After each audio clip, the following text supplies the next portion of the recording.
Good afternoon and welcome everyone.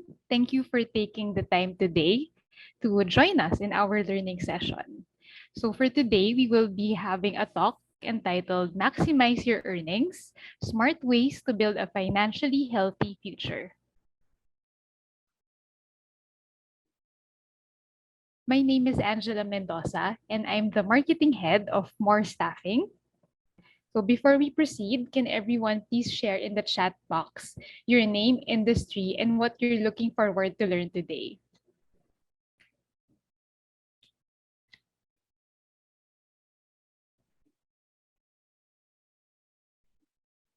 Hi, Huge. Welcome. How about the others? And exciting ang talk today kasi whatever profession we are in or whatever industry we're working with right now, very applicable itong financial talk. Hi, Lara. Ayan, looking forward to learn more how to save. Yes, same here. Tuition season pa naman. So, our yearly reminder na kailangan natin ng financial plan. Okay, let's see kung ano yung mga makukuha natin na practical tips as our guest speaker talks about financial planning. Okay. Let's go to the next slide so I can introduce our speaker for this afternoon. Okay. So let us welcome JC Ventura, our guest speaker for this afternoon. She is a certified financial planner. She's also a supply chain professional, an entrepreneur, and our partner here at More Staffing. She's our HR head. And today, she will take the time to teach us how to maximize our earnings for a financially healthy future. So everyone, let's welcome JC. Hi, good afternoon, guys. Thank you for Hi, taking the JC. time. Hi, Jella. I know siesta time today, or para sa akin. Pero thank you for taking the time to join our learning session. And I'm really excited for today kasi financial planning is really my advocacy for to help and share my knowledge with other Filipinos then kasi I've seen and learned the hard way how important it is na everybody practices financial planning. So, yeah. Thank you, JC. We're all excited to listen to your talk. Before you start, mag-send tayo ng hearts kay JC. Lagyan natin ng mga hearts and mga happy emojis para ma-encourage na mag-share. Ayan. Take it away, JC. Okay, so first, I think some of you I've met, na-interview ko na rin. Hello, guys. So, I'm really excited na you're joining us today. So, by the way, just a brief introduction for myself. I'm a graduate of HRIM, medyo malayo of what I'm doing right now from Benilde. I've been a flight attendant for 7 years. Again, malayo siya sa ginagawa ko today. I used to work with our co-founder, Lara, and the founder of Smart Mommy Finance. It's an online platform. So the trainings I've had was with Randall Kyongson, well-known financial advocate in the Philippines. I'm a registered financial planner. I've trained Exceed and I'm with Sun Life for 5 years now. So a little story why I ended up being a financial planner after working as a flight attendant. So I worked for 7 years as an OFW. Okay.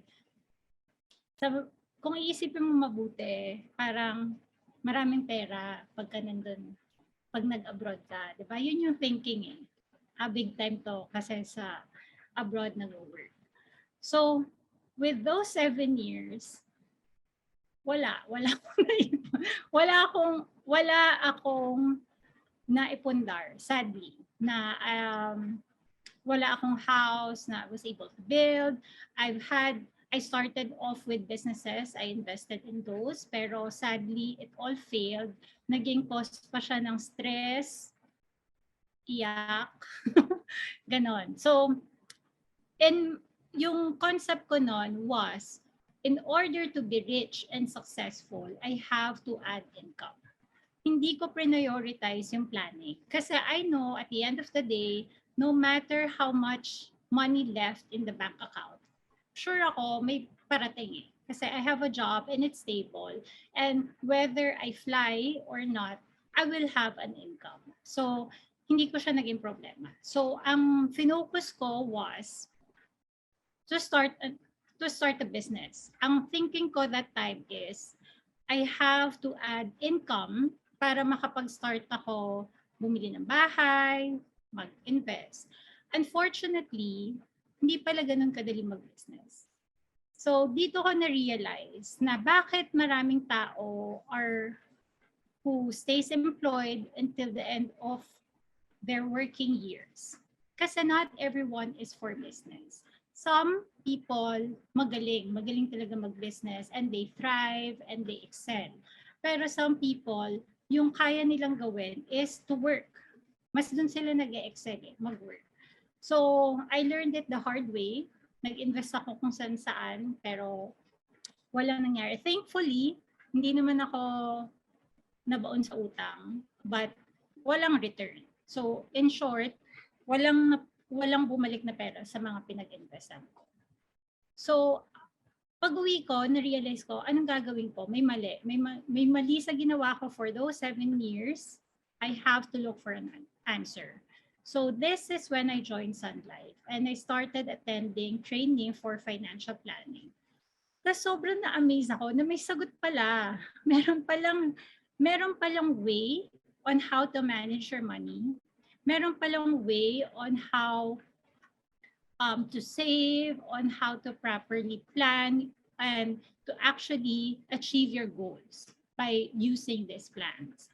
So, being a financial advisor or incorporated with an insurance company doesn't limit us magbenta lang ng insurance. Okay?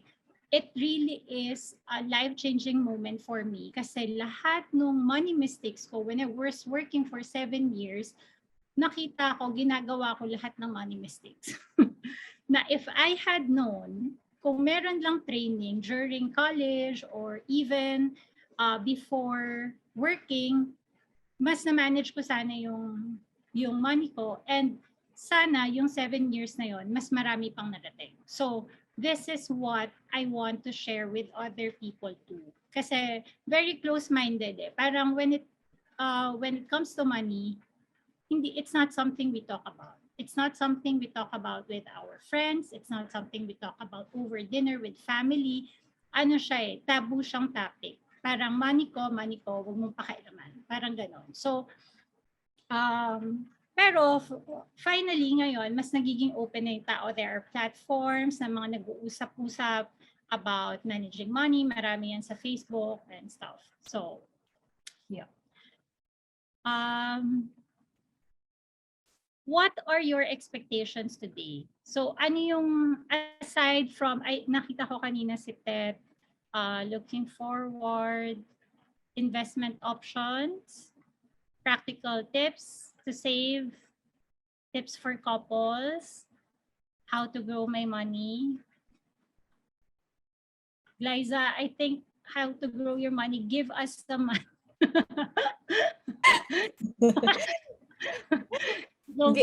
Kailangan mo na ng dates, no? Mag-grow. Yun. So, I hope by the end of this session, sige, try kong balikan lahat yan, and I hope ma-touch base ko lahat ng mga expectations nyo. So, our goals today is to have a goal setting, budgeting, and planning. So, really, we have to, I hope you will write down yung mga, ano natin, what do you call this? Mga exercises natin to have a jump start kung paano mag-start sa financial success nyo. Especially with freelancing or sure work. It's not always safe yung work natin. Hindi natin alam hanggang kailan. Actually, hindi lang sa offshore. Any industry, kahit pa corporate industry, you'll never know talaga on yung work mo kung talagang ano siya, safe or hanggang kailan ka pwede mag-work sa kanila. Okay, next. Okay, may question ako sa inyo before we start. Ano sa tingin nyo, when you say wealthy, what does it comes to mind? How do you define wealth? Like, can you share in the comment section? Debt-free with savings, yes. Gusto ko yun. Wealthy, have it all, can pay for needs and wants.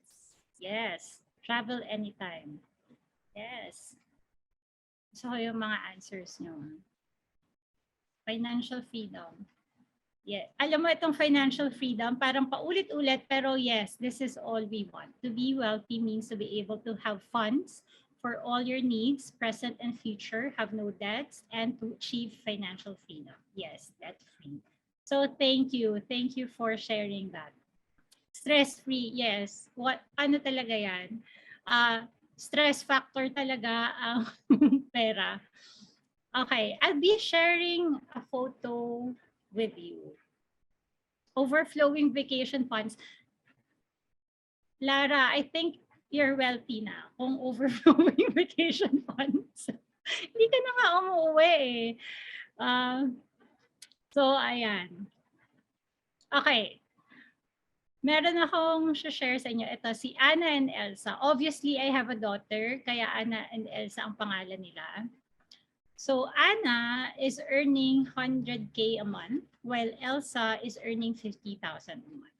So, who do you think is more wealthy? Si Anna, ayan, mukhang mayaman. Si Anna. Naka-Chanel. Naka-scarf.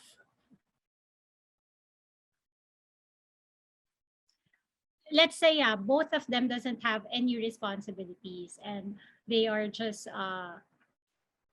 talagang YOLO lang. Who do you think is more wealthy in terms of savings?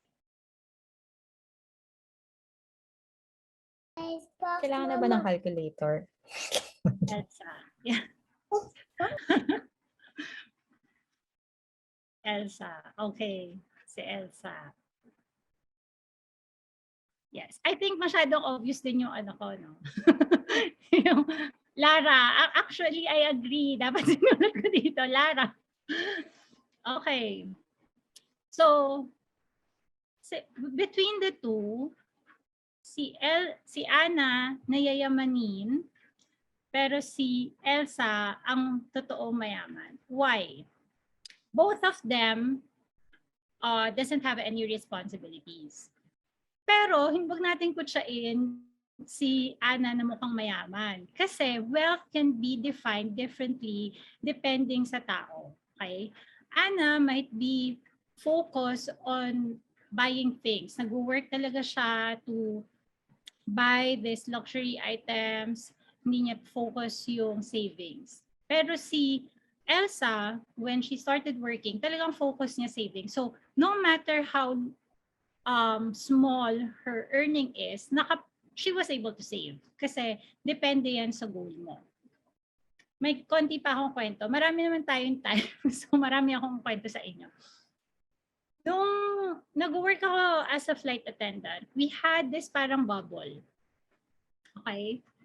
Siyempre, we are prone to buying luxury items. Kasi saan ba yung mga flight namin? Paris, Milan, andyan lang sila eh. It's within reach. Tapos, you can afford it. So, why not? Pero wala, yun, dun pala, napunta yung say. As in, when I resigned, okay, reality to hindi, I didn't come from a rich family.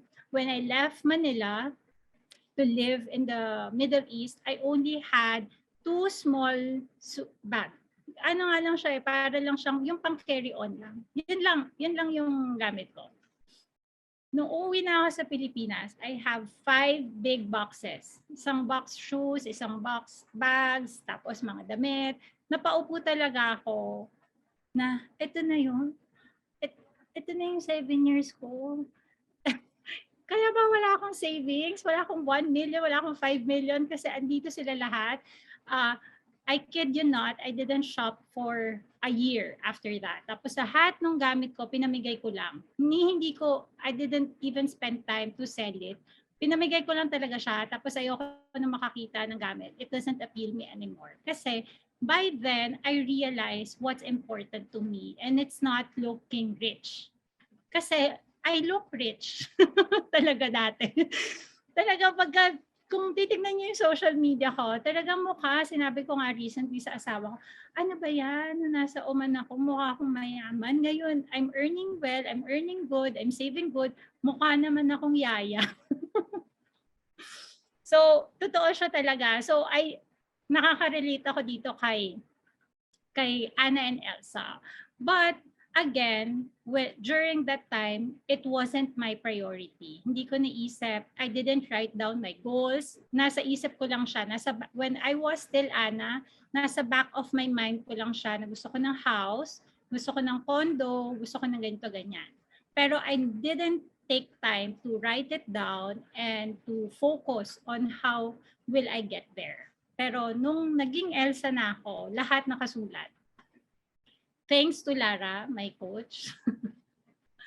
Okay, so what is being wealthy? So it means being able to live the life you want within your means. So yes, tama yung mga sinabi nyo na stress-free,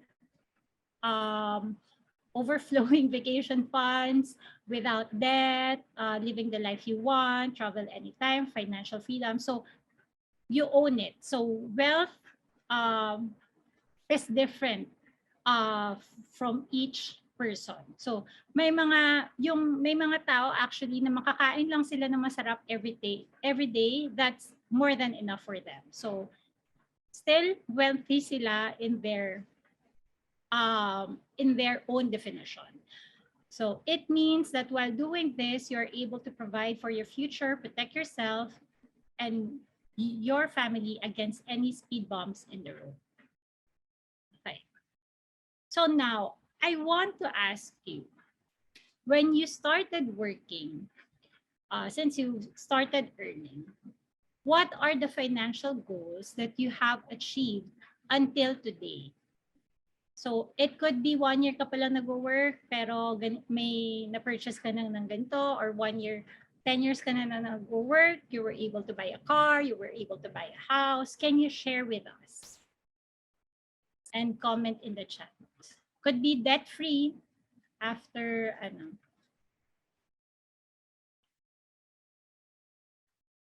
even small things like napag-aral lang kapatid, napagamot ang family member or whatever. Can you share it in the comment section?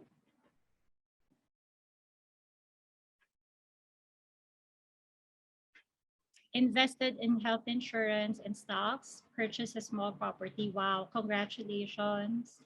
Congratulations, Heidi. Businesses. Congratulations, Lara. House pa. Traveling, putting up a business. Congratulations.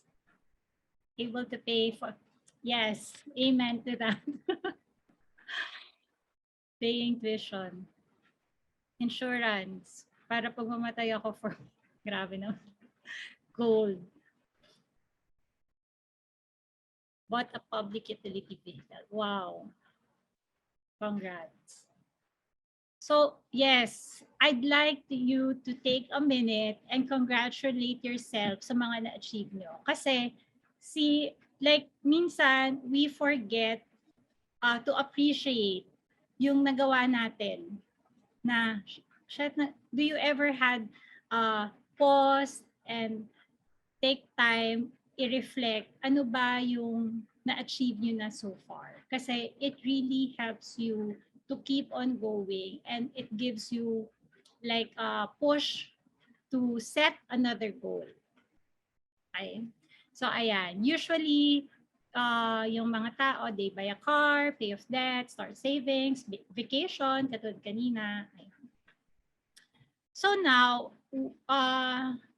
before we proceed making a plan, a new goal, kasi may na-achieve na kayo eh. Now, let's start a new goal financially. Okay, so before that, I want to share with you the 4 stages in life and the key factors in financial planning. Okay, so getting started, ito yung ikaw pa lang, wala ka pang family, you just started work or you've been working for 5 years now, 10 years now, pero you haven't started your own family yet. Maybe you have responsibilities with your family. So getting started yun. Moving up is when you start your own family, have kids, ganyan, husband or wife. Preparing ahead, ito yung medyo later part of your life na malapit ka na mag-retire.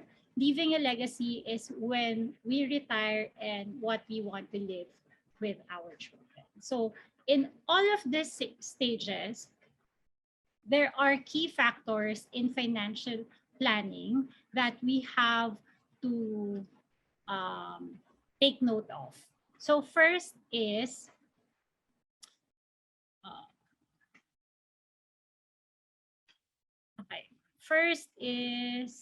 emergency fund.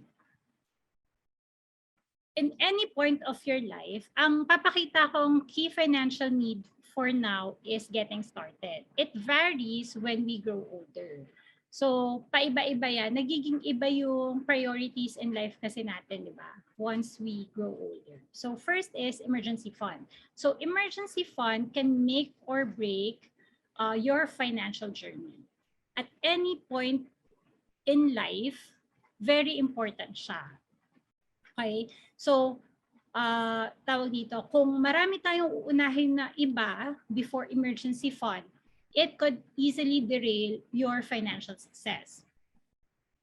We'll talk more about that later on. The next one is income protection.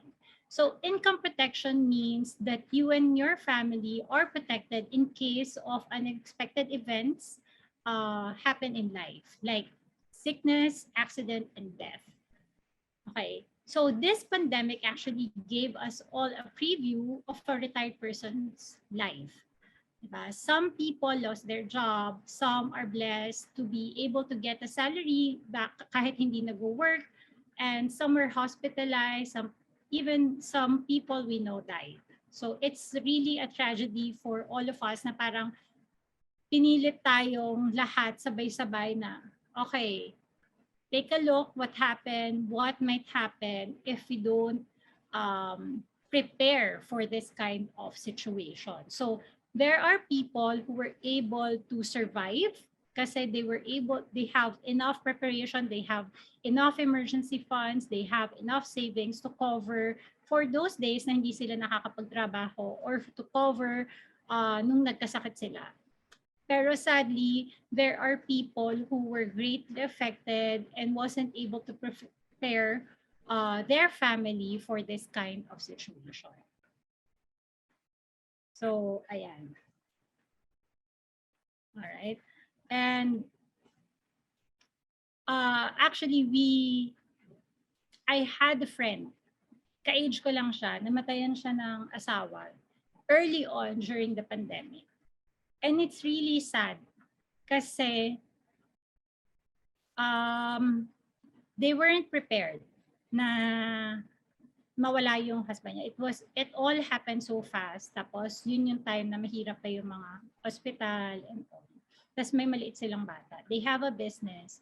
Pero she really had a hard time coping up and grieve for her husband kasi she needs to continue working. Kasi wala na siyang kadamay. She needs to continue working to make sure the business stays afloat.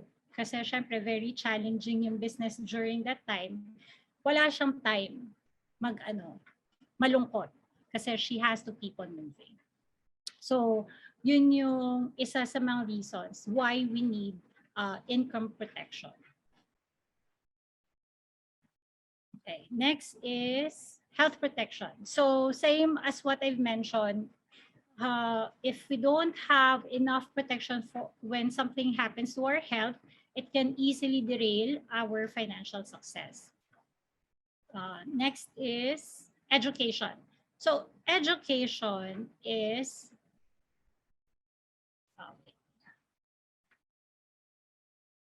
okay. Education. Even when you're getting started, it's good to have education in your financial needs. Bakit?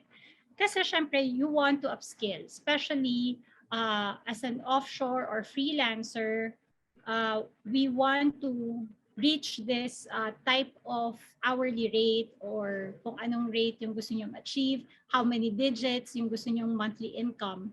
In order to do that, you have to invest in yourself. You have to upskill and increase your earning potential. Therefore, you have to invest in yourself as well. So maganda siya na incorporate nyo na rin siya with your budget.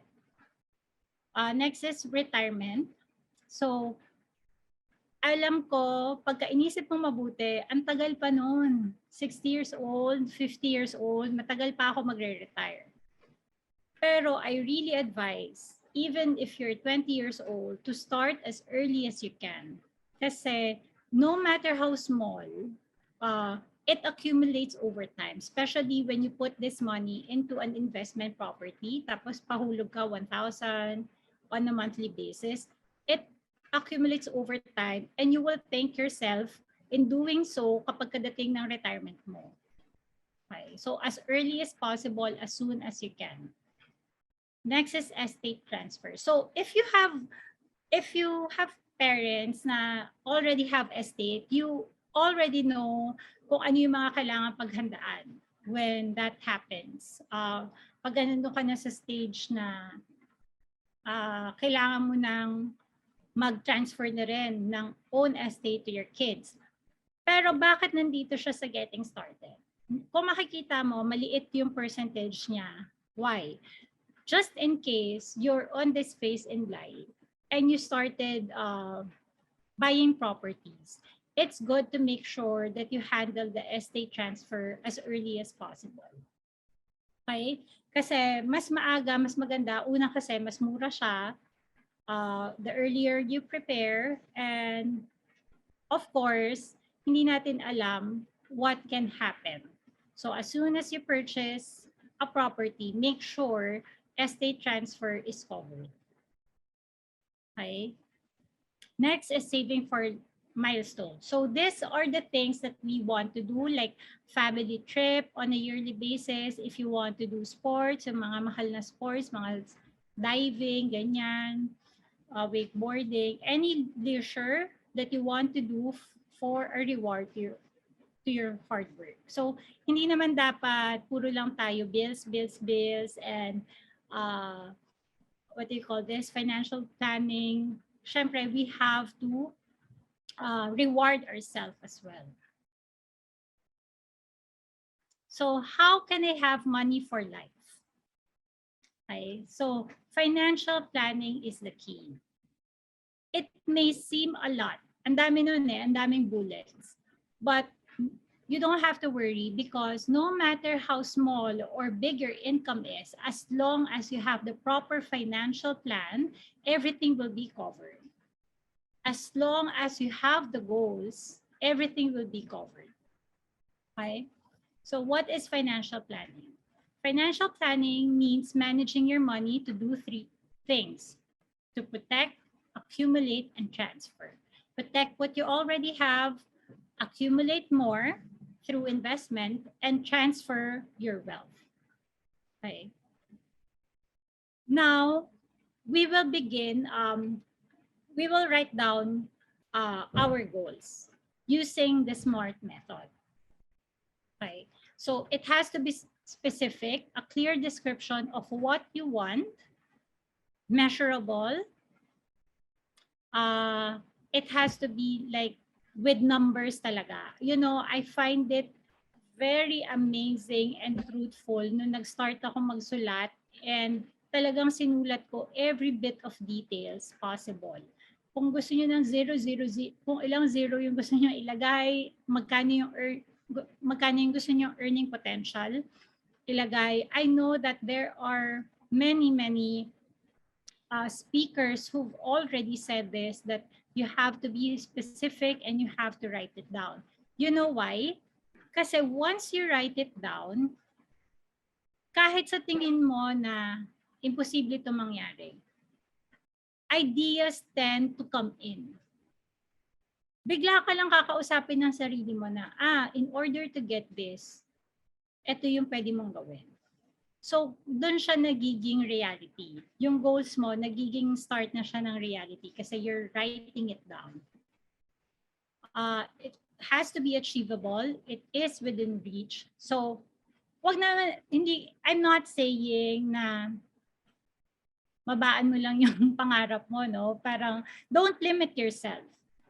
Okay lang na, for example, you're earning 5 digits right now and your goal is to earn 6 digits by the end of this year. It's not impossible. As long as you write it down, you have the intention of how to get there. You have a clear vision of how you will get it. It's not impossible. Next is relevant. If you are a yes person like me, this is a very good reminder, no? Kasi once you write down your goals, it's easier for you to assess na, for example, there are opportunities that arise. Makikita mo if it's something that will work for you and will help you to achieve your goals faster or easier. Yun yung kaya natin siya sinusulat. And of course, time bound. You have to have a deadline for yourself. Hindi lang deadline ng boss natin yung sinusunod natin, but also for ourselves. Kasi once na iniwan lang natin siya sa back of our mind, I want this, I want that, pero hindi natin siya sinulat, it's not specific, vaguely lang, you want a house, vaguely you want a business, it's not going to happen. Talagang ano siya, it will stay there, unfortunately forever, as long as inisip mo lang siya and hindi siya ginawa ng paraan. So now, I hope you have a pen and paper with you and write down the financial goals that you want to achieve from today until the age you retire. So I'll give you like a minute. Sige, 3 minutes to write down the goals that you want to achieve.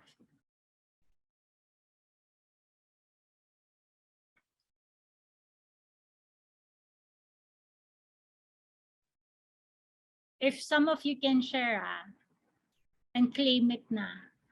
Di ba yan yung sinasabi nila? Once you share it with other people, mas madali siyang maging reality.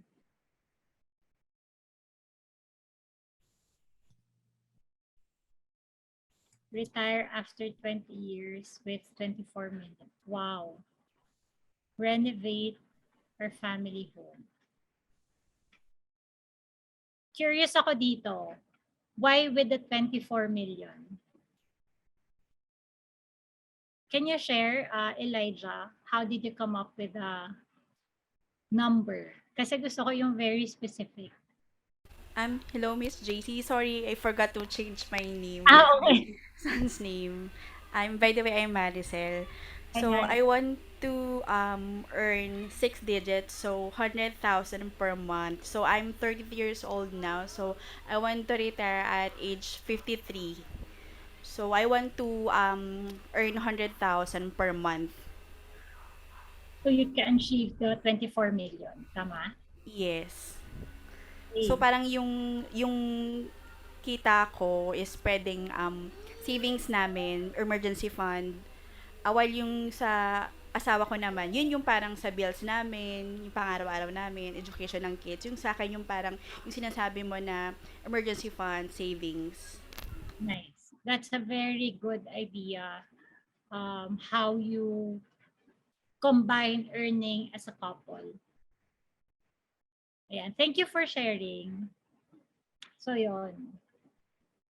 Yes, ganun ka-specific dapat. You know why? I won't be surprised. I won't be surprised kung si Maricel will be able to achieve just that. Kasi even if it's 20 years from now, she already knows how much she needs to earn in order to achieve that in 20 years. So, for sure, an opportunity will arise para ma-achieve niya yon. Kasi she's very specific. Yung time andon, yung measurable, tapos specific, time-bound, andun lahat eh. So, I think kayang-kaya mo yan, Maricel. And I hope mabalitaan namin yun when that day comes. Thank you, Miss JC. So, yon. Yan yung mga usual financial goals when we retire. Buy a house, ayan, or renovate family, yes. Education ng kids, build a retirement fund, and also start a business. Buy a house, vehicle, and put up my own business. Yes, check lahat, Heidi, na nandito. Okay, so nakikita nyo, these are the normal goals ng mga tao. Para siyang same but different. Lahat tayo pare-parehas yung goals, halos magkakaparehas yung goals. Kahit sino pang all walks of life, kahit sino pa yan, kahit super yaman or kahit regular people, ayan, own island beach. James, papuntahin mo kami dyan, please. Kailangan specific location, ganun. So, ayan. Next is reason for your financial goals. When you were writing down your financial goals, sino yung naiisip nyo when you were writing it down? That first comes to mind. Sino yung, for sure, when you're writing it down, may nangyayari sa imagination mo. Sino yung nakikita nyo when you were writing it down? Retire after 20 years, retire with 16 million worth of assets. Wow, Liza. Me and my husband. Yes. Family. Kids, family. Yes. So, tignan nyo, like, just by simply writing it down, makikita mo agad, nare-remind mo agad yung sarili mo. Who are you living for? Parang, 'di ba? Bakit ka ba nag-hustle? Bakit ka ba nag-work na maraming jobs? Bakit ka ba kailangan mag 40 hours a week, 50 hours a week? So, ano 'yon? Ito yung motivation mo, and this is a good reminder why you want to keep on going.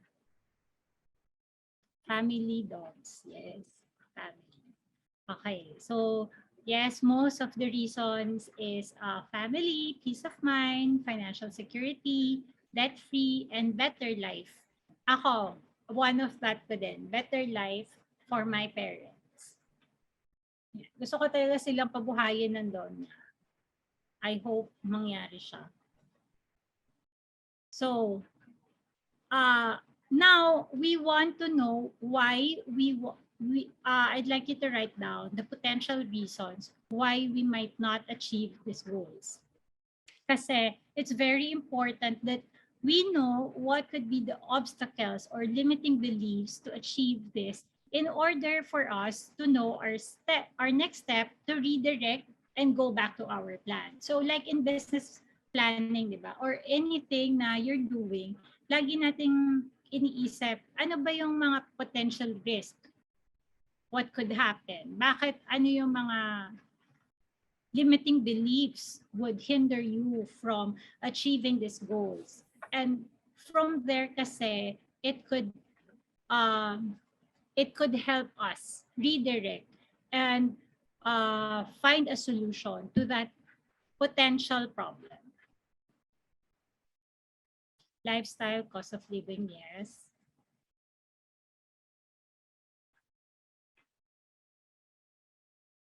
Meron ba ditong may limiting belief na kaya it could be a reason why they will not achieve their goals?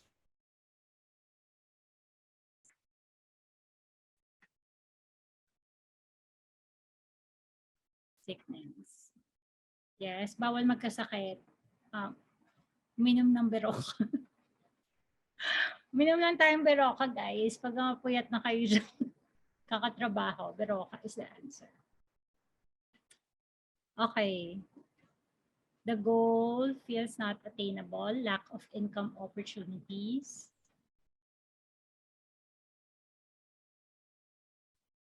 Impulses. Yes. Okay, so these are good excuses. Yes. Overspending, yes. Okay, thank you. Thank you guys for being so cooperative and commenting. Ang hirap magsalita ng walang kausap. So, I hope hindi pa kayo inaantok. Papunta pa lang tayo sa juicy part. So, reasons, ayan, includes overspending, lack of income opportunities, goals not feel attainable. So, thank you for sharing those. Pero I want to share this with you also na usually nagiging problem ng mga nakakausap ko or mga nagiging clients ko. So not making your goal a priority. So minsan we write it down tapos we keep it na tapos hindi na natin alam asan sila. So as long as we don't remind ourselves what our goal is and what we want to achieve, why are we working, nakakalimutan natin yan on a daily basis Kasi nandun na lang tayo sa bills. It happens to me. Kasi work, para ma-overwhelm ako sa work, tapos makakalimutan ko why I am working, ano ba yung mga goals ko, asa na ba ako, na-overwhelm ako, tinatamad na ako mag-work. So, yun yung reason. Tapos ang nangyayari, nade-delay ako sa goals ko.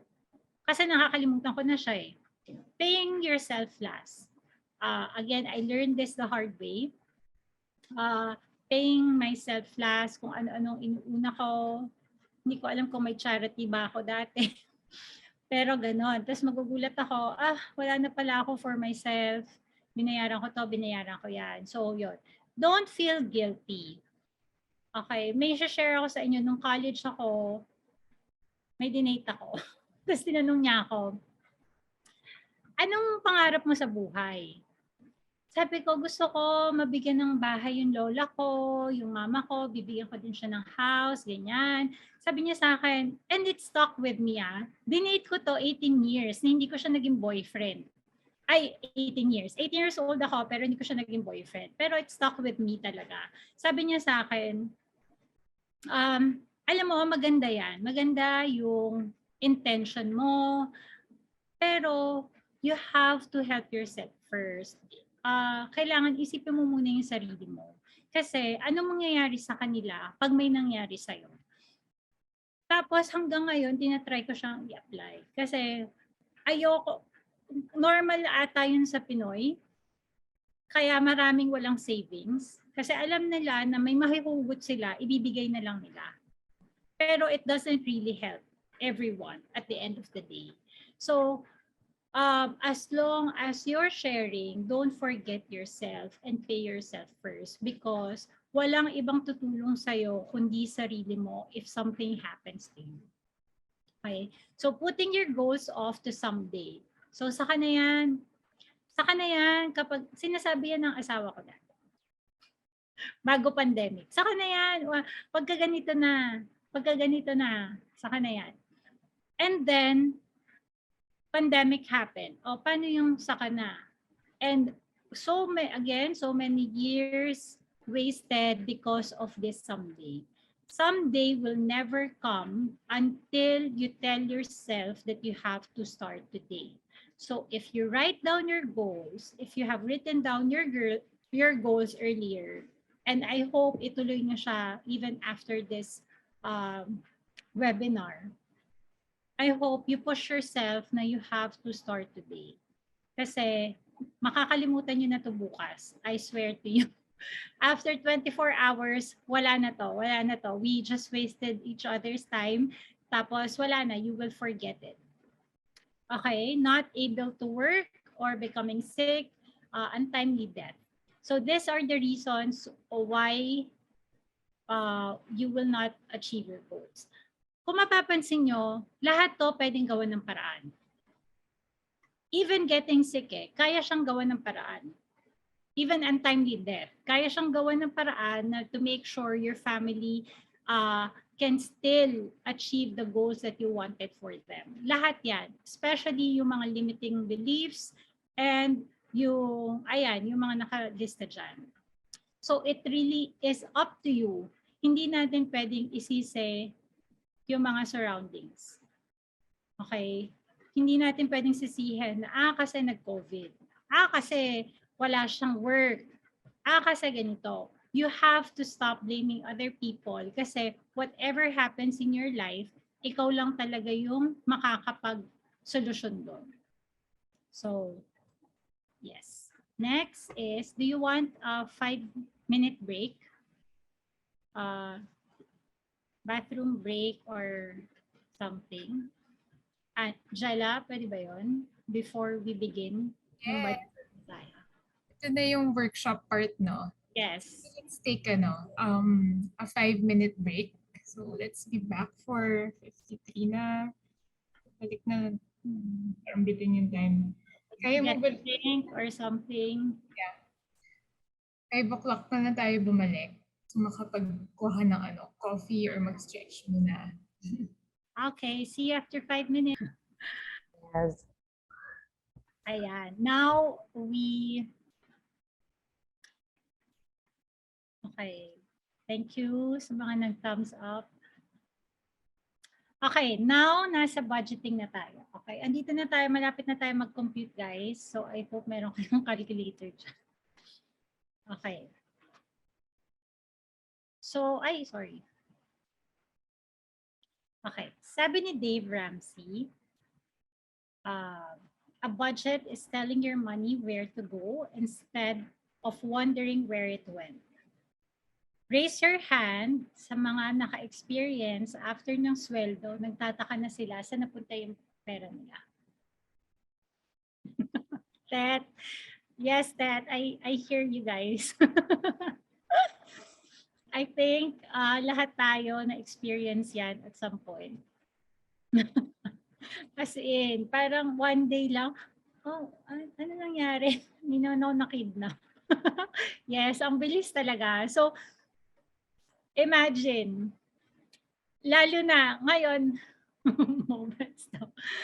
Okay, so, lalo na ngayon, di ba, na per hour, mas kita mo eh. Yung per hour na kinita mo, ilang days mo trinabaho, wala pang 1 week, wala na rin siya. Di ba?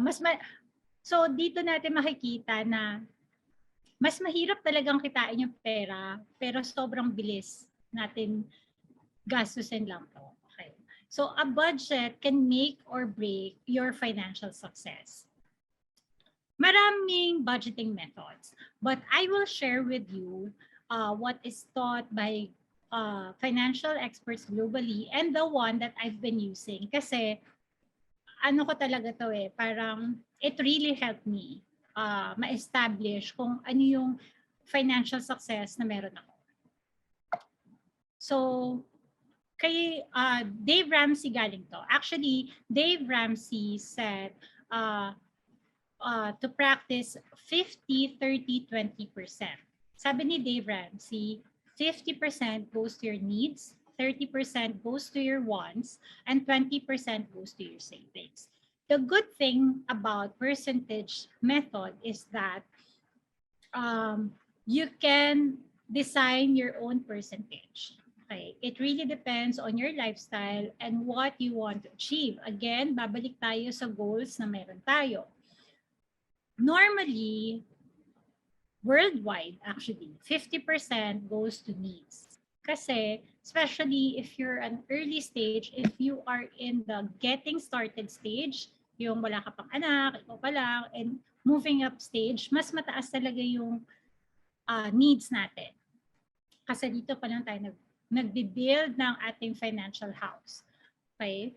So, nag-incorporate ako dito. Sabi ni kay Dave Ramsey, 50, 30, 20 lang. Ako, nag-incorporate ako ng giving back. Kasi, from all walks of life, ang Pinoy talaga, giving eh. Mahilig tayo magbigay. Magbalik sa family, whether or not they need it or not. Or, magbigay sa tithing. Kasi, di ba, may mga churches na kailangan talaga magbigay or charity. So, let's put that in our budget para hindi tayo saan napunta yun. Okay? So, 20% savings. 20% savings, ito yung emergency fund. Dito mo na kukunin lahat. Insurance, investment. Ang ginagawa ko usually, meron akong buckets. So, dun sa 20% na yon, paano ko siya hahati-hatiin?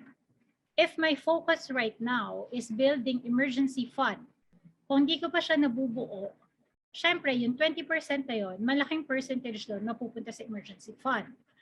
Pero pag dumating na ako sa point na na-cover ko na yung target emergency fund ko, then I allocate those money doon sa investment or insurance.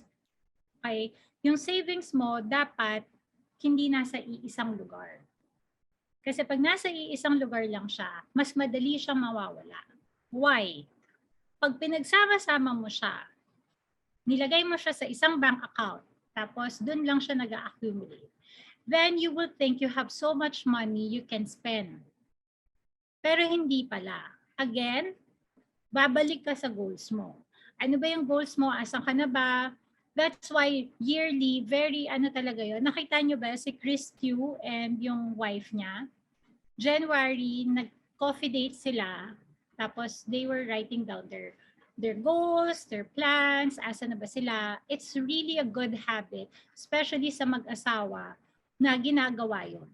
Dahil kung parehas kayong align sa goals nyo in life, professionally, personally, and also money-wise, lalo na kung parehas kayong nagtatrabaho, like Marites, makakatulong talaga yon. So, yun. Again, kahit saan ka pa magpunta, babalik at babalik ka sa goals mo.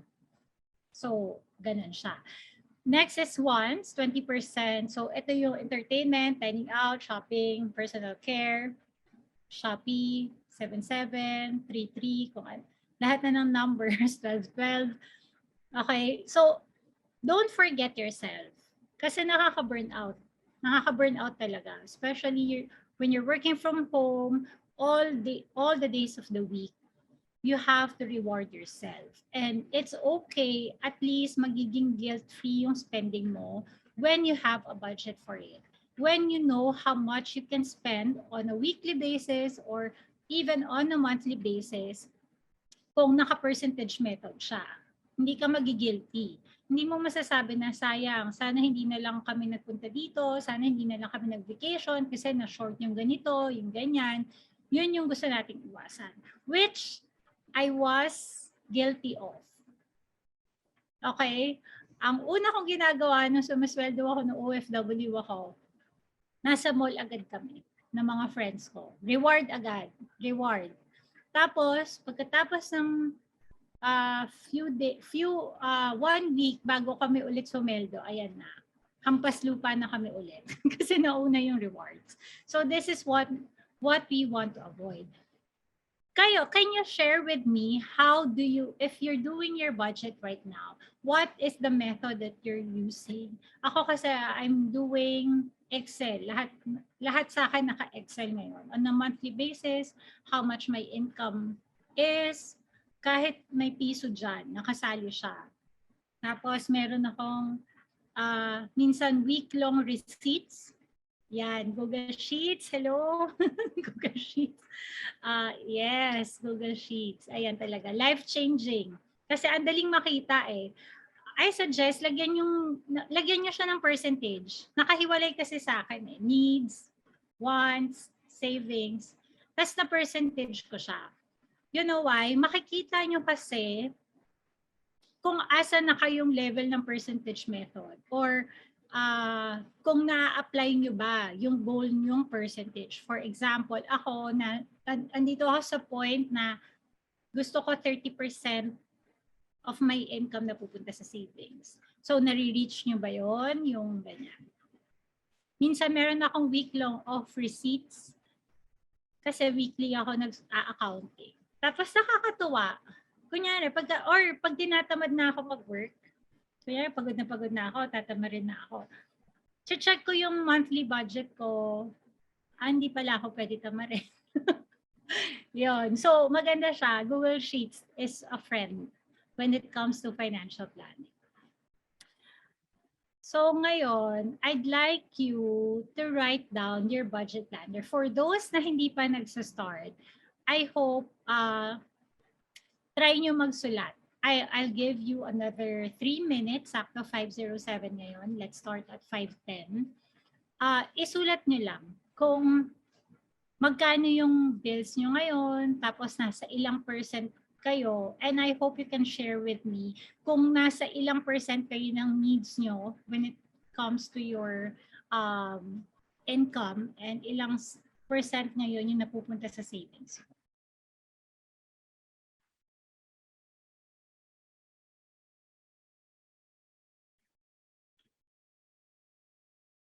Ayan. Para makita nyo yung percentage, you just have to add all your bills, etong sa needs, add total, tapos divide income times 100. Tama ba yun? Titingnan ko.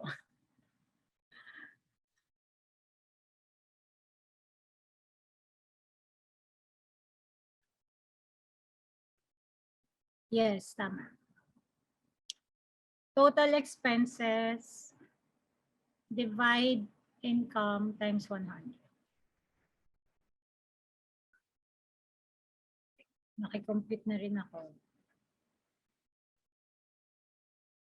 Okay, sino dito na nasa 50% yung needs? Or mas mataas at 20% yung savings? 20%.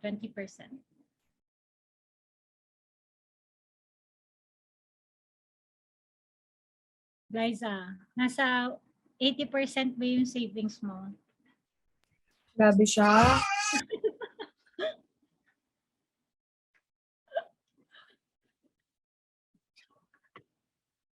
Parang ayoko nang gawin to ulit. Iba na.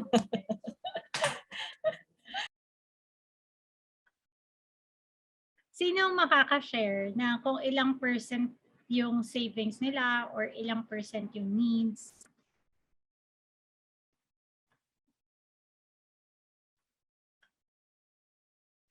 Okay, ako i-share ko yung akin. When I Naiba. start... Sorry. Ha? Naiba kasi ang taas ng meral ko eh. Mataas ba? Oo. Super. Nasa 50%? Oo, more. Nako. May mali sa ano namin. Negative po. I-offline ko sa'yo to. Sige. Negative pa? Nako. Don't fret. We've all been there. When I started this tracker, actually, nag-start ako, needs ko nasa 70%. Okay? Tapos parang, hindi, ano lang ako, very positive. Very positive. Every day, I write down my goals. I write down my intentions. I write down what I want to achieve on a daily basis. Talagang paulit-ulit para na akong baliw. Kasi everyday, ina-imagine ko siya. Tapos na-excite ako. Before I start my work, ganun yung ginagawa ko. Tapos natutuwa ako sa thought kahit hindi ko pa siya na-achieve. Tapos ngayon, I'm so amazed na pag nire-review ko yung monthly budget ko, napunta na sa 30% yung needs ko. Hindi ko alam kung paano siya nangyari. Pero ano talaga siya, guys, isulat niyo lang. Isulat niyo yung intentions niyo, isulat niyo yung goals niyo, isulat niyo ano yung kaya niyo, gusto niyo ma-achieve kasi it really, the universe listens, the universe gives you opportunities, endless opportunities. Tapos magugulat ka na lang, andun ka na sa goals mo. So doon ako nag-start. 70% needs, tapos ngayon, nababa ko siya into 30%. So what does it mean? It means na I can now allocate more on my savings. So mas marami akong mapupuntahan na dun sa savings ko, savings bucket. So that's the same thing yung ilalagay niyo sa wants niyo. Kailangan ang wants naka-budget din siya. Kasi kung di nyo siya ibabudget, ang gastos ngayon, sobrang dali. Nasa phone mo lang eh. Pag wala kang ginagawa, andyan yung Shopee, andyan yung Grab, andyan everything. You can order everything online worldwide. So, ang daling gastusin. Sino dito yung stress spender? I used to be like that eh. Pag may pinagdadaanan ako, kung ano-anong binibili ko. Meron din mga ganun dito. So, yun, may iwasan. Kung meron katulad ko, may makakaiwas kayo to spend kasi alam mo exactly how much you have to spend for your wants. Okay? So, sana ma-share namin to. Pwede ba itong ma-share sa kanila? Itong planner, budget planner. ID? Or, okay, we will try to share this with you guys para make your own. Okay, next. We have these goals, pero at the end of the day, mag-aano siya, it all boils down to proper budgeting and prioritizing savings. Kasi no matter how much you earn, no matter how small or big you earn, if you haven't established a saving habit, it will never happen. I used to be like that, na ito pala yung sinusweldo ko. Saka na ako magsisave kapag na-reach ko na yung ganito yung sweldo. Tapos, dumating ako dun sa sweldo na yun, hindi nangyari. Kasi it's a habit eh. And if your habit is spending and spending, it will never change kahit umabot ka sa 500,000 sweldo. Okay, so setting aside a portion of your income each month, preferably automatically, allows you to save for your goals. So for example, negative pa or what?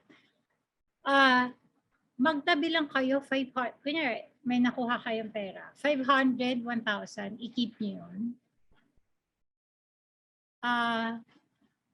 Magugulat kayo when time comes na lumaki siya.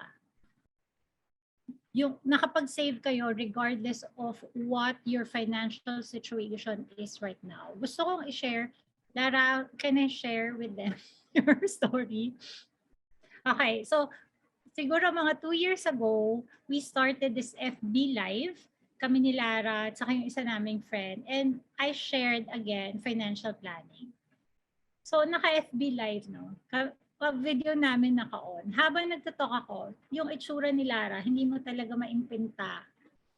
Talagang yung itsura niya, guilty siya. Bawat slide, next, yung itsura niya talagang next din eh. Next. Okay. And take note, Lara was earning a lot that time already. Nasa 6 digits na siya, pang executive na talaga. Pero, hindi niya na-prioritize. Why? Kasi hindi niya yun focus and it's not her expertise. And ano naman siya doon? Ina-admit niya naman yun, which is good. Kasi again, we all have our focus, our expertise. So, hinelp ko siya doon na ano ba yung goals natin, ano yung kaya mong ilagay dito, ano yung target mong percentage method, gano'n. Ganun yung ginawa namin. So, see, even those people earning a lot still need help setting up their financial plan. It doesn't mean, so for example, papunta ka pa lang doon. It doesn't mean na when you're earning this much, you will be able to achieve your goals, check, check, check, check. Hindi ganun siya kadali. You really need to plan for it. Like everything in life, di ba? Kahit nga weekly, kahit nga as a mom, kahit yung food on a weekly basis, kailangan nakaplano eh. Otherwise, mag-e-end up kayo sa order. Diba? So like everything in life, you have to plan for your financial life.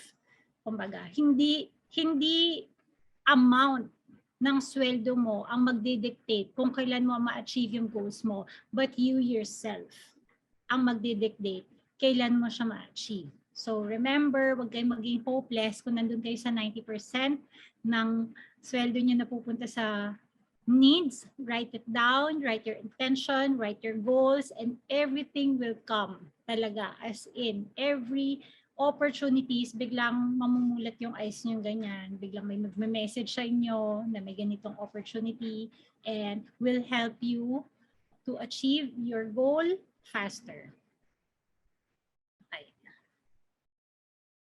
Okay, always pay yourself first. Income less savings, less expenses. I equals expenses.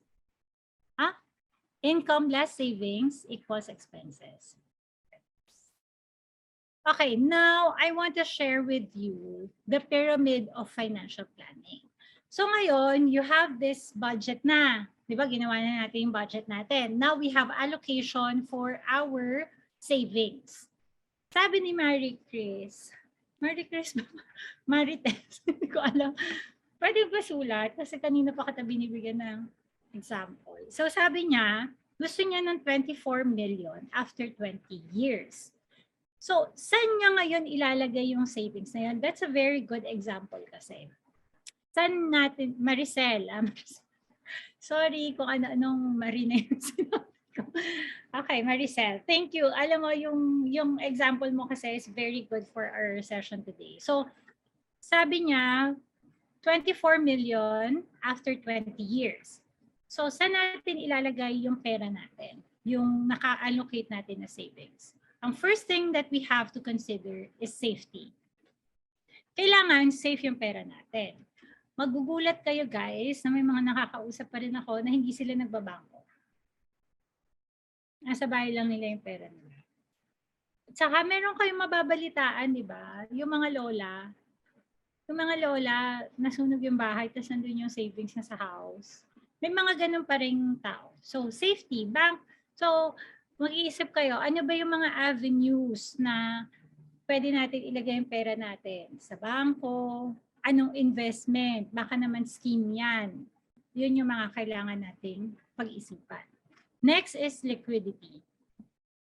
Ibig sabihin nito, how easy can we withdraw our money?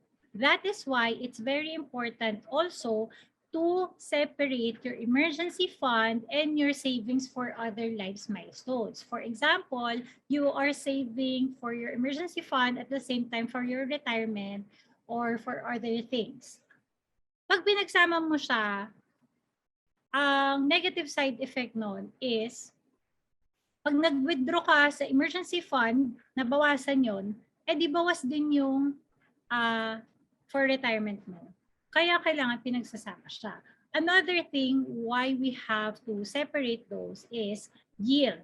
So yield is the interest our money can achieve. Diba?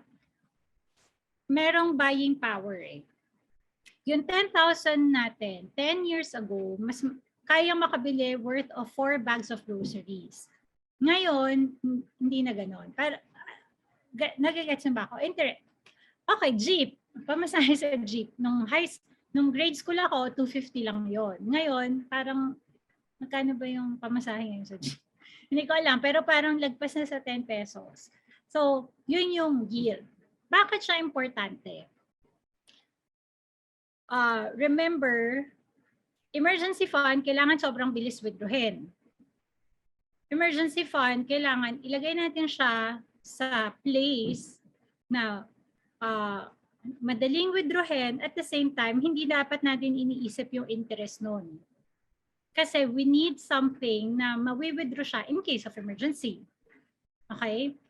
Yung retirement fund, di ba, sabi ko kanina, little by little becomes a lot. So, i-separate natin siya into something na hindi ganun kabilis i-withdraw, pero it yields more interest. Kasi hindi mo naman siya i-withdraw anytime soon eh. Pang retirement mo nga eh, or for your kids' education. So, katulad kay Maricel, meron siyang gustong i-save na 24 million pesos, pero in 20 years time pa. So kapag sinave niya yon sa bangko na easily withdrawable, very liquid, yung chances of mabawasan yon even before mag-retire siya, mas malaki. Unlike ilipat niya sa isang investment option na hindi ganun kabilis i-withdraw, but it yields interest. Ang bangko savings account, less than 1% ang interest. Plus, meron yung charges. Kung makikita niyo, di ba, lagi may minus. May charge yung bank. So, may bayad yung pagtabi ng pera natin sa kanila. Okay? Pag nilagay natin siya sa investment vehicle, ang interest nun, 4%, 6%, 8%. Ganun lang.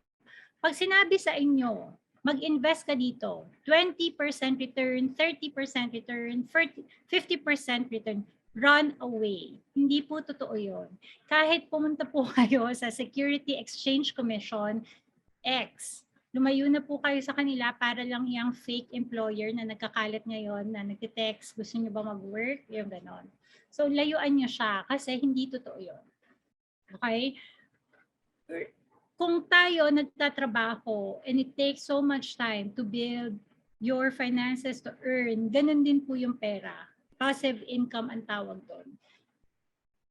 Huwag tayong maiinip when we put money in an interest, high yield interest account, pero kung every month mo siyang i-check, nadidisappoint ka lang.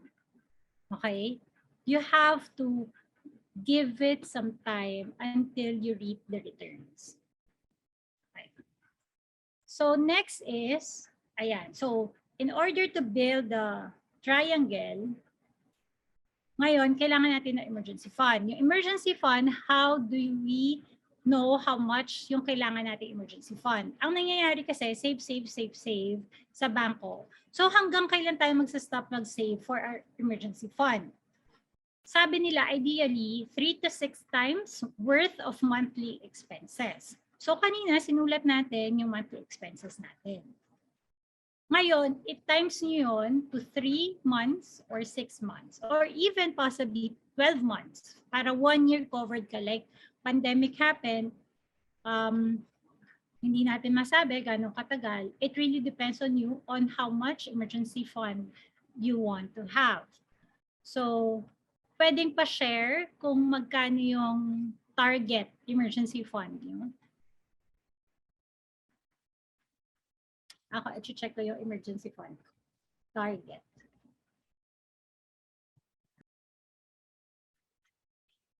$600K. Wow! 600K, 1.2 M. Wow.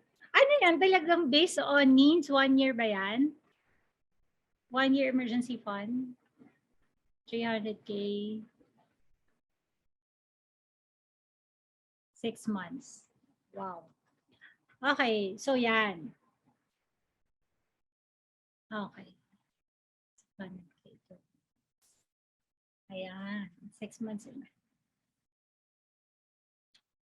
Ito talaga sila, madam, oh. 1.8, 1.2. Madam, hire me. So, ano, ayan. So, alam na natin. Ngayon, bakit natin importante malaman how much ang kailangan nating emergency fund? Kasi anything excess sa savings account natin for emergency fund means that you're losing money. Diba? You're losing money. Kung si Glyza, ang target niya is 1.8 emergency fund, pero meron siyang 2 million sa bangko, she's losing money dun sa 200,000 niya. Why? Kasi that 200,000 can earn so much more in other fund allocation. Kung ililipat niya sa ibang investment vehicle yung 200,000 na yon, it could help her other financial goals. Ilabas mo na, te. Ilabas mo na yung sa bangko. Akin na. So, yon. Kaya important, bakit natin kailangan alamin magkano dapat yung sinisave nating emergency fund to avoid losing money over time. Diba?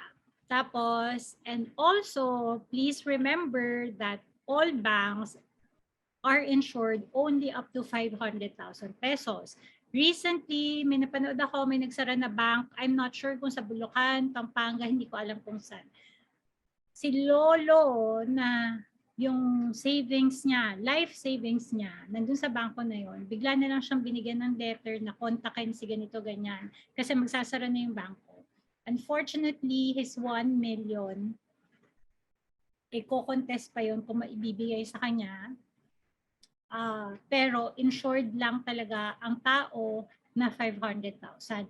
That's why there are many people na marami silang bangko. Kasi kailangan nila scattered yung pera nila. Kasi if anything happens, hanggang 500,000 lang yung insured. So next is... Question. Yes. Tama, di ba? Like, when you compute your monthly expenses, kasama talaga, for example, we're paying for the insurance.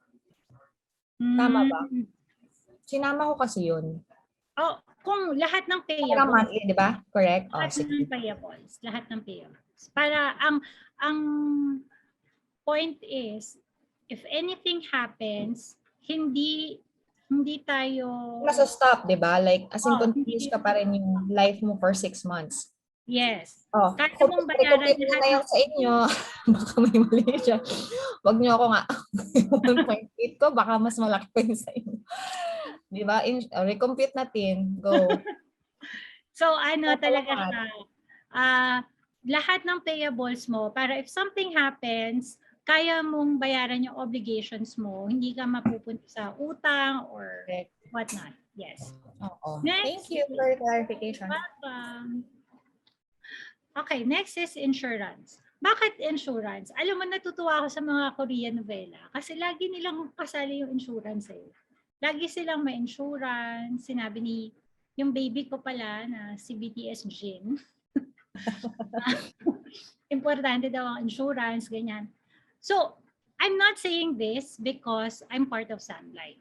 In reality, bago ako Maricel, yes.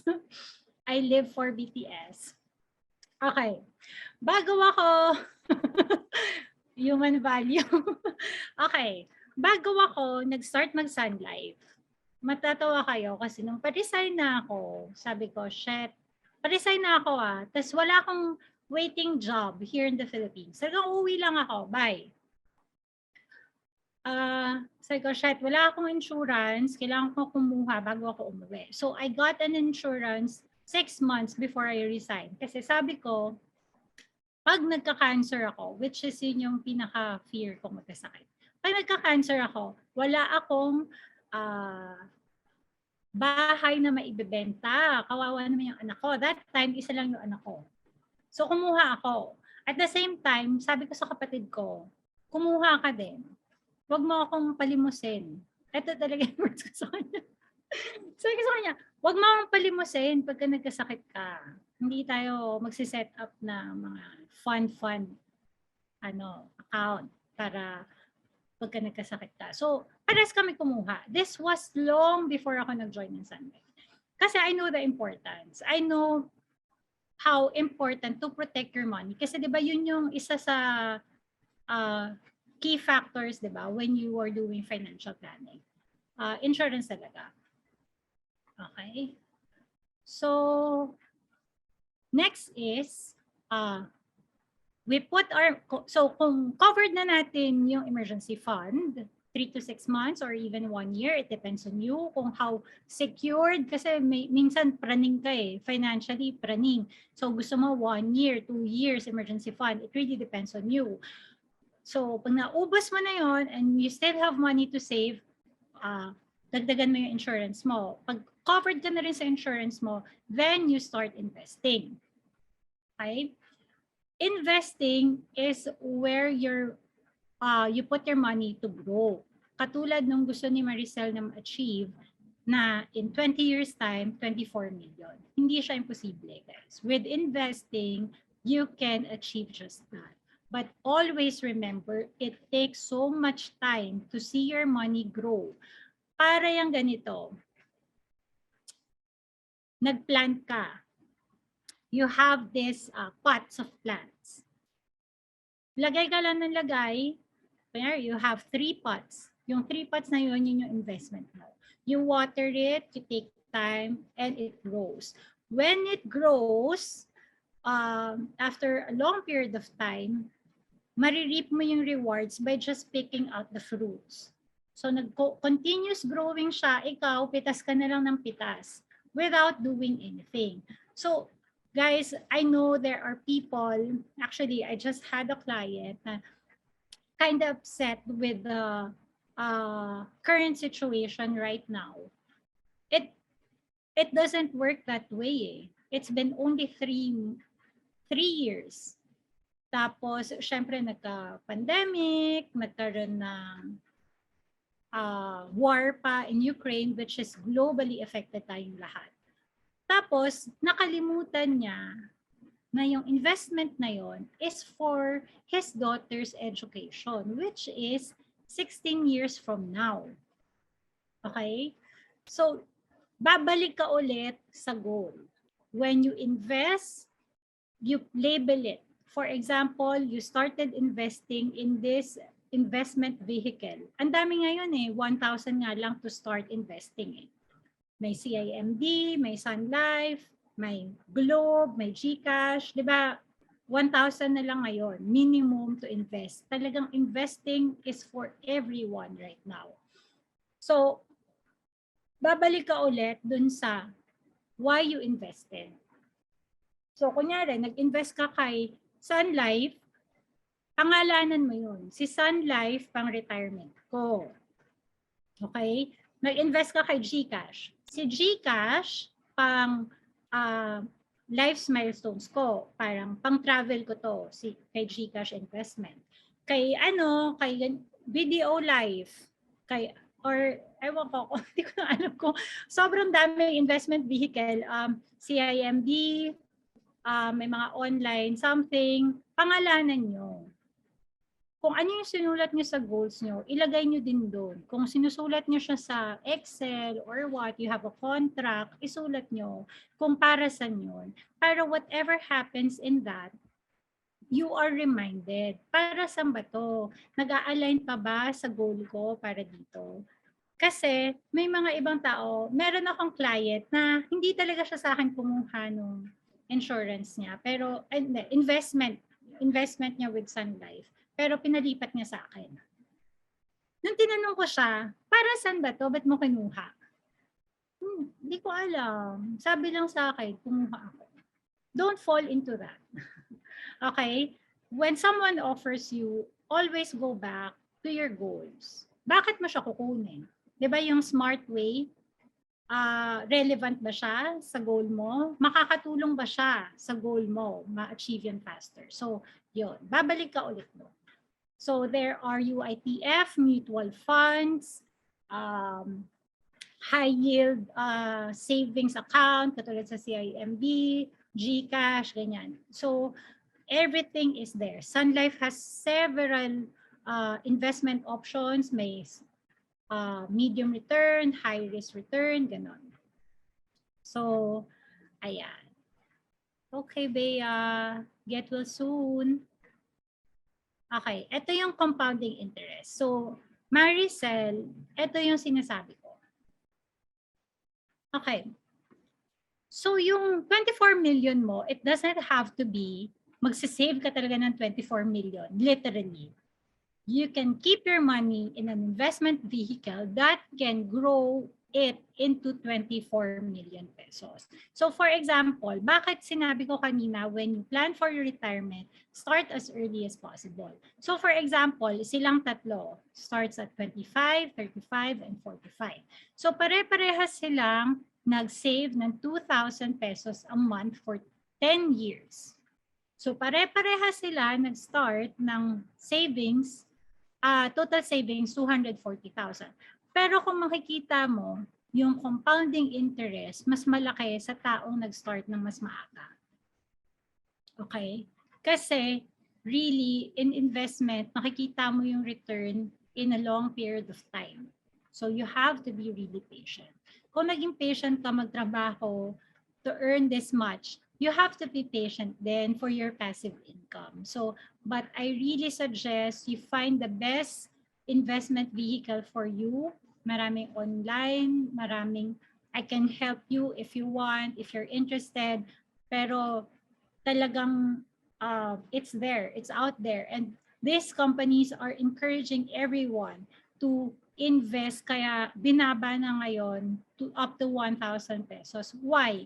Kasi kapag ang buong tao saving, investing, may buying power. Kaya to encouraged.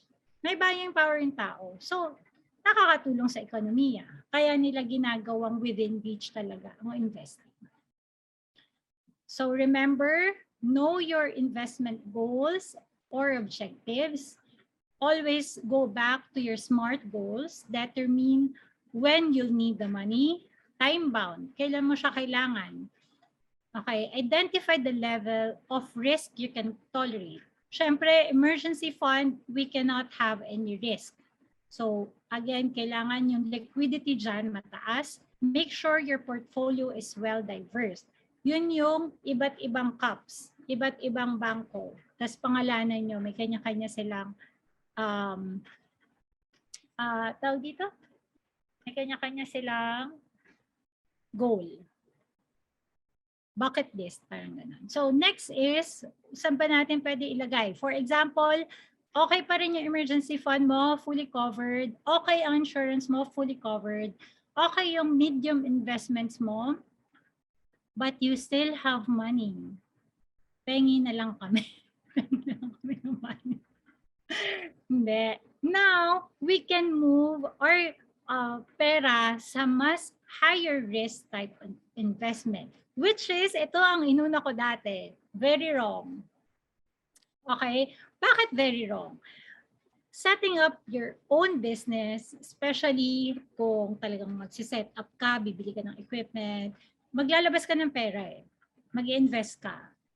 Mag-invest ka ng time, ng pagod, ng resources, lahat na. And the return is not always 100%. Hindi pwedeng iaasa natin yung everyday bayarin natin or yung pangkain natin dito sa mga business na to. It should be supporting lang. Tawag dito, accumulating lang your wealth. Hindi pwedeng sa kanila manggagaling ang ating bread and butter. Okay? Especially kung you're starting pa lang. Siyempre, ibang usapan na kung sila Henry C., di ba? Ibang usapan na yon. Pero we all know their story. Galing sila sa mahirap and nothing is impossible. But they always started from somewhere.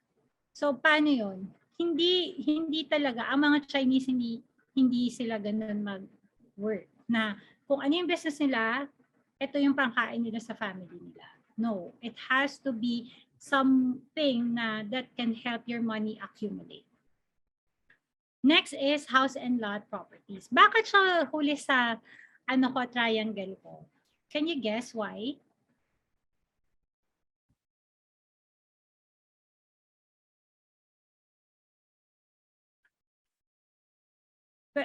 Meron bang makakaguess or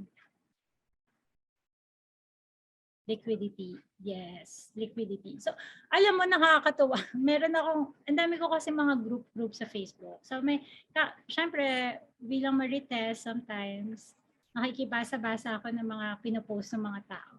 So, may nag-post na parang they are, um, they bought a rent-to-own townhouse. Okay. So sadly, something happened, hindi na makabayad, they have to sell it. So binili nila yon parang 350,000. Tapos they pay the monthly. They even loaned part of the 350,000. Tapos nga wala siyang pambayad. Now they want to sell it. Parang may nagkasakit or something. Basta may family emergency. So ngayon, may nagkasakit, kailangan nila ibenta. Walang bumibili ng 350,000 kahit wala na nga yung monthly nilang gastos. They're even willing to sell it at a lower price than what they have paid for. So, yun yung usual nangyayari na inuuna yung mga properties, which is sobrang mali kasi hindi siya liquid. Ano nga yan liability siya Ilang years mo siyang babayaran. So, imagine, if inuna mo yung house and lot properties or you started accumulating estates, mas madaling mag-break yung financial house mo. At the end of the day, same thing ang mangyayari. If something happens, if you are not covered, you don't have an emergency fund, and then an emergency arises, at mangyayari, magbebenta ka ng liquid mo. So, ililiquidate mo yung mga assets mo, which is defeats the purpose of financial planning. Diba? So, kung titingnan nyo mabuti yung triangle, it makes sure na whatever happens surrounding economically or personally merong nangyaring emergency, ano siya, secured yung family mo. For the daily needs, at least dun sa needs, secured sila. Whatever happens sa house and lot, merong kang business investment. Whatever happens in your business, merong kang medium type of investment. Whatever happens to your medium investments, you have emergency fund to cover for your daily needs. At the end of the day, we want to make sure na hindi tayo mabaon sa utang or manghingi or maging pabigat sa mga anak natin when we retire. So,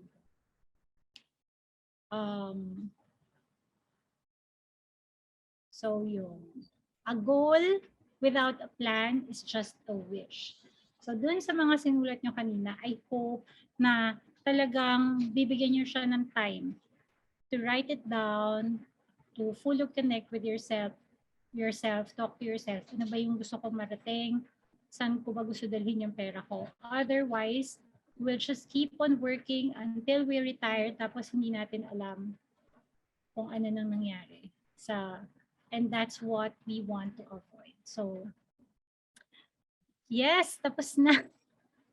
Kala ko hindi ako aabot. Ang dami namin natutunan, JC. Totoo ba? Okay. Kala ko puro... Meron akong calculator dito, okay. As in, hindi lang ako masyadong nakapag-type, pero medyo busy ako nagko-compute. sobrang daming natutunan ng ating mga attendees. Bigyan natin si JC ng heart, tsaka mga fireworks emojis, and lahat ng positivity.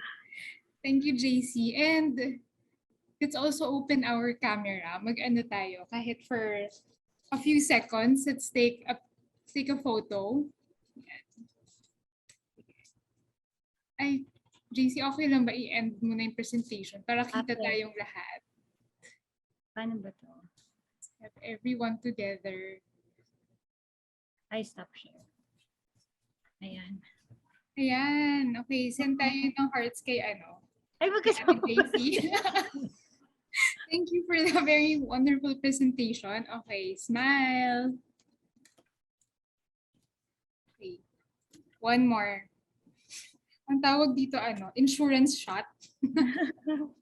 Para sure na, yan, meron talagang renter. Smile! Okay, ayan. Grabe, Curse, hindi mo na magse-celebrate. One shot. Huwag naman ganun. Reward nga eh. Ano ba? Nag-enjoy ba kayo? O sobrang chika ko lang ba? Actually, meron Yes, pa thank you so 12 much. minutes. Meron pa tayong Ano ko lang 12 message sa minutes. kabila, JC. Pwede Nakibasa tayong na mag, lang. Q&A. Yes, Q&A. For those na, gusto magkaroon ng mga follow-up questions, lagay nyo sa chat or pwede na tayo mag-unmute. Tanong natin si JC. Sobrang, Okay lang, okay lang. gulo kasi yung mga kabataan dito. Anong mga key Grabe takeaways? naman yung this webinar is a wake-up call. Thank you.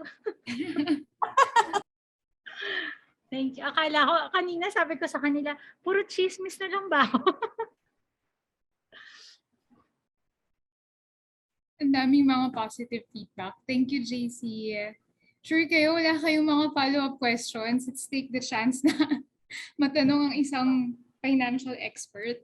Actually, second time kong marinig yung talk ni JC. 1 year ago yung last. Tapos, dami ko pa din natutunan.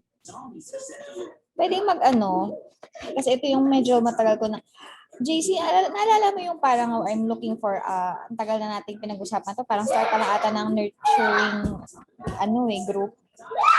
Yung sa about sa lot na bibilin. Yung pinaplano namin na bilhin na lot. So parang na-disappoint. Nung sinabi mo nga about sa you're losing money if you have more than what you need, yung more than the parang emergency fund. So parang lalo ko na-feel yun. Kasi parang, ang point ko, may budget for that, for the lot, pero hanggang ngayon, hindi pa rin makahanap. So yung value ng money ko sa bank, bumababa. Kasi Andito kami ni Lara. doon ako nalulungkot, kaya parang sabi ko, shucks, parang kailangan ko nang bumili. Wala pa lang talaga makita. Pero bumababa yung value ng money. Gets? Parang gano'n. Parang ganito yon. Huwag mo rin push. Isipin mo mabuti, anong goal ba ng lot mo? Para saan mo ba siya gagamitin? Baka hindi ka rin actively seeking. Kasi kung bibili ka lang just to buy, it again defeats the purpose of your goal setting. So, tawag dito, or bakit lot lang? Wala bang ibang option? Para saan mo ba gagamitin yung lot na yun? So, yun yung mga questions I think na kailangan mong balikan with your husband. Kung sa tingin mo, it's been too long na yung extrang pera na yon sitting in the bank. Or again, I am here.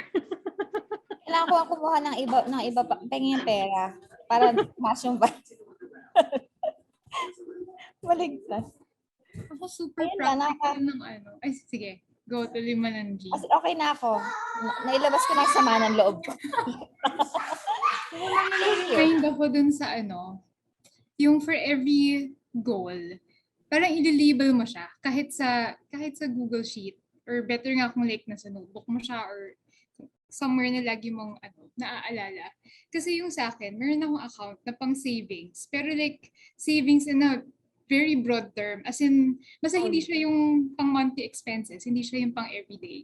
So yung sa savings na yun, nandun yung pang retirement, nandun yung pang emergency, nandun yung pang happy savings. Yung, alam mo yun, alam mo yung mga wants na hindi naman accessible ngayon, pero I want a family trip in a year, something like that.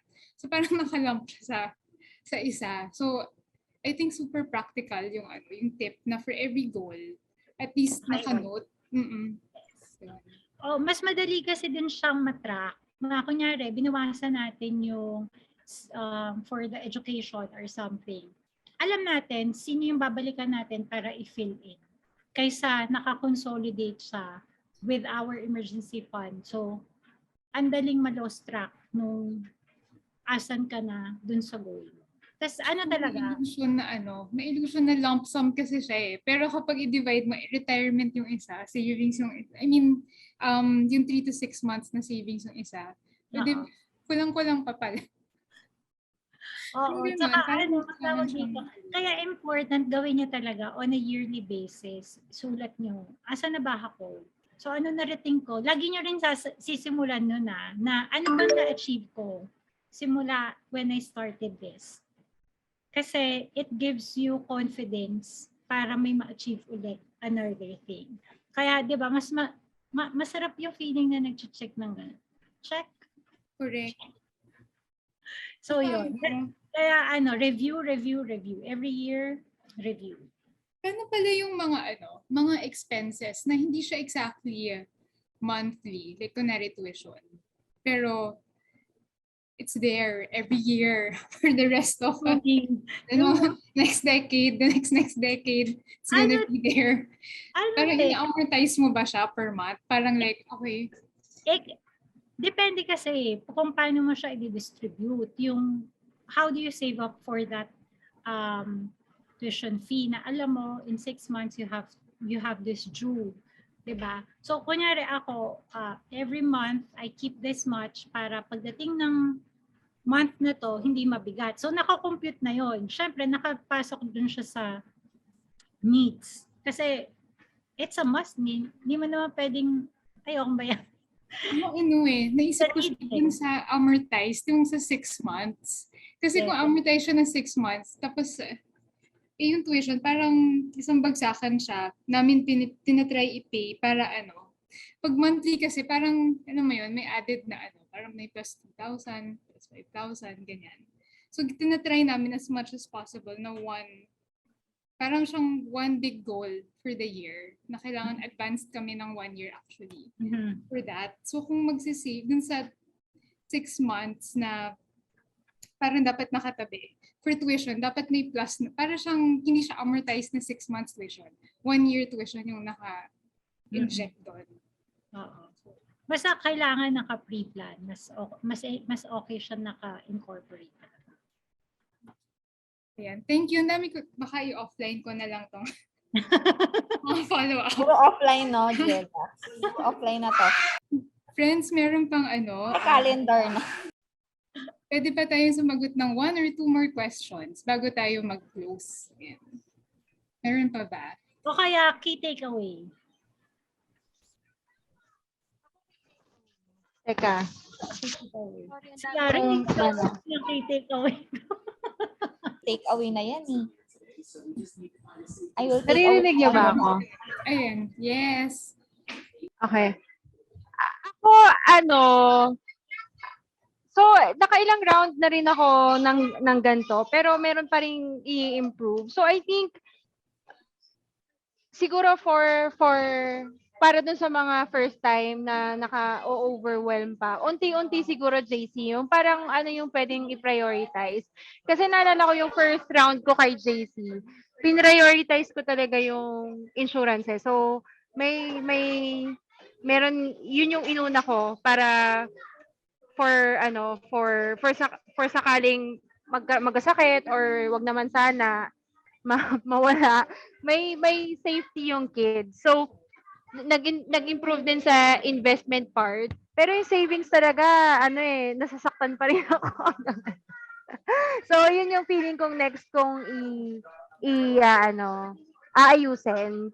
So, parang key takeaway ko is parang continuous work talaga siya, JC, no? Parang hindi siya one time, tapos na, tapos kakalimutan mo na. Parang makakailang ka talaga.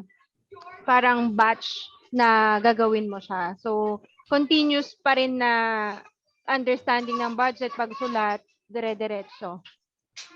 Yes. Ayun lang. Oo, dati si Lara, in-stress pa siya pagka naririnig niya ako. Ayoko na.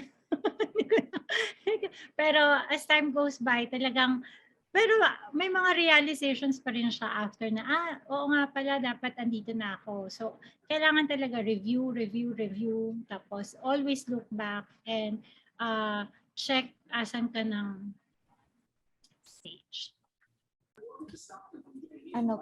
JC, sobrang sakit pero kailangan. Yung monitoring ng credit card, ayan, ginagawa ko na rin yan. Naman. payment nasasaktan monthly. ano. Ang sakit, ang sakit. Ano pa? Last one, ng key takeaway.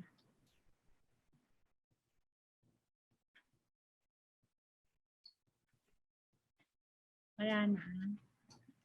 Wala na mag-share. Sige, kapag kung wala na, invite na lang namin kayo sa next na session namin. Wait lang. Screen share. Tapin ko. Yes. Balik natin dun sa slide. Hold on. Ay, huge. Pwedeng pa-share ng yung sign-up sheet. Lagay natin sa chat para makapag-sign up din for the next. Yes. Ayan. So dun sa chat, nandun yung sign-up link natin for our next session on June 10. So kung for today, nagkaroon tayo ng session on finance planning, on June 10, we will have a session on mental health for remote workers.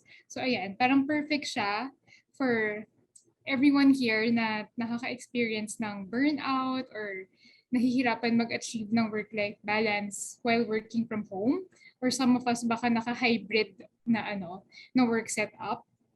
So yun, on June 10, meron tayong mental health for remote workers, balancing productivity and wellness in today's work setup. So yun, si Daniel, friend namin, mental health practitioner. So she really knows this topic well, certified mental health practitioner. And she will be talking to us about mga tips para magkaroon tayo ng sound na mental health. Ayun, even in this new work setup that's tricky to navigate. Ayan. See you all on June 10. Sign up po tayo. Nandito yung link. And also, if you can also share the event, ipopost namin sa socials. Okay. Thank you guys. Have a good evening. Right. Thank you Bye. everyone. Thank you, JC.